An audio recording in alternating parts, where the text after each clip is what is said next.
Contrast band training. It's a unique way to train, and I'm going to tell you right now, anyone can do it.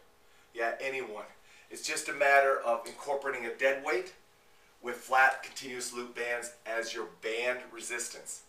Now, why is it so unique? Well, let me explain to you a little bit about the differences between a dead weight, in this case a kettlebell, and a flat continuous loop band, in this case what we have in our hand. Alright, when you look at the dead weight, I'm going to put this up here for a second. Let's look at the dead weight and let's use goblet squats as an example. I pick up the kettlebell. Now in this position, I've got the kettlebell in my hand and there's no question I'm having to stabilize, alright, and work a little bit because I got to hold the weight here. But when I get into the beginning of the concentric phase, man, now I'm really having to load because you know what? That's a heavy load on my lower body. So as I go to push, I really got to work to get out of the hole. However, when I get to about mid-range, starting here, when I get to about mid-range, my muscles have such a strong mechanical advantage that the movement becomes much easier in that last few degrees of range of motion, or that last 30% or so of the range of motion. It's called a constant resistance, and it provides a load to your muscles to a point where the muscles become mechanically strong and then the weight becomes easier.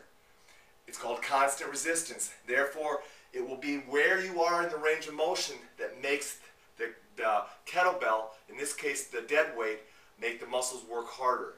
Most of the time, I think almost in all cases, that load is going to be at the beginning of the concentric phase. It's going to work up to about the mid-range of the concentric phase, and then it's going to get easier.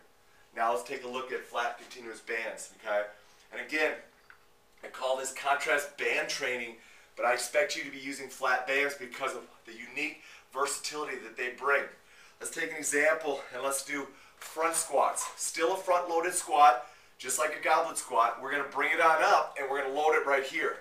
Okay, now, when we go into the hole at the beginning of the concentric phase, the resistance is less. As we come pushing through, the resistance becomes more. That's called an ascending resistance. It becomes easier here, and then we got to really work hard to finish it up. What that creates is a lot more peripheral or end-range stabilization control that we need. Plus, you know it's going to get harder. So as you get into this range, if you're going slow, you're going to really struggle. So mindset or mentally, you know that, so you accelerate up as quick as you can to finish the movement. That's going to teach your body, specifically teach your muscles, how to generate power, because you're going to learn how to accelerate force. Now, think about it. We got bands that work the end of the range. We got a dead weight that works the beginning of the range. What happens when you put the two together?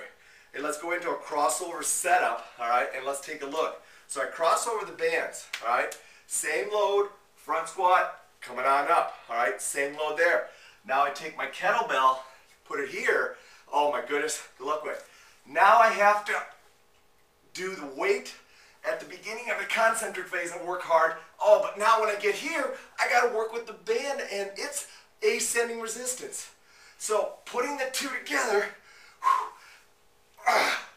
makes me have to push through the entire range of motion, which means I'm going to have to work through the entire range of motion, which means the benefits of combining the two is out of sight.